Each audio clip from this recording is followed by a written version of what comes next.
காந்திபுரம் பெரியார் படிப்பகத்தில் முள்ளிவாய்க்கால் நினைவேந்தல் வீரவணக்க நிகழ்ச்சி நடைபெற்றது. முள்ளிவாய்க்கால் இனப்படுகொலையில் இறந்தவர்களுக்கு தந்தை பெரியார் திராவிட கழகம் கோவை மாவட்டம் சார்பாக மெழுகுவர்த்தி ஏந்தி கோஷங்கள் எழுப்பி தொடர்ந்து மலர் தூவி வீரவணக்கம் செலுத்தப்பட்டது.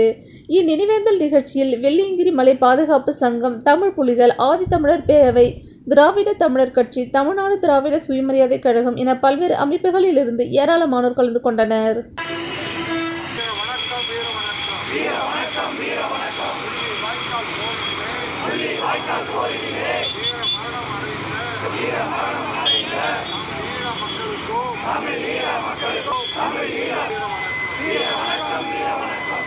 சிங்கள பேரினவாத இன கொடுமைகளை எதிர்த்து கடந்த 30 ஆண்டுகளுக்கு மேலாக தமிழீழ மக்களும் தமிழீழ விடுதலை புலிகளும் தொடர்ந்து போர் புரிந்த நிலையில் கடந்த 15 ஆண்டுகளுக்கு முன்னால் முள்ளிவாய்க்காலில்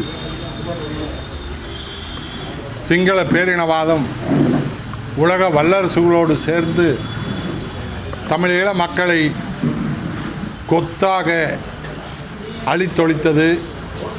40,000க்கு மேற்பட்ட தமிழீழ மக்களும் விடுதலை புலிகளும் ஒரே நாளிலே கொத்து குண்டுகளால், இரசாயன குண்டுகளால் கொன்றொழிக்கப்பட்டார்கள்.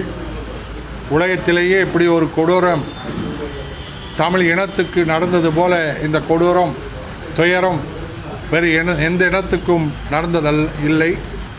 அப்படிப்பட்ட ஒரு துயரமிக்க அந்த முள்ளிவாய்க்கால் துயரத்தை, நினைவை இன்றைக்கு உலகத்தில் வாழக்கூடிய அத்தனை நாடுகளிலும் உள்ள தமிழர்கள் அந்த முள்ளிவாய்க்கால் மறைந்த தமிழர்களுக்கு நினைவேந்தல் வீர வணக்கம் செய்து வருகிறோம்.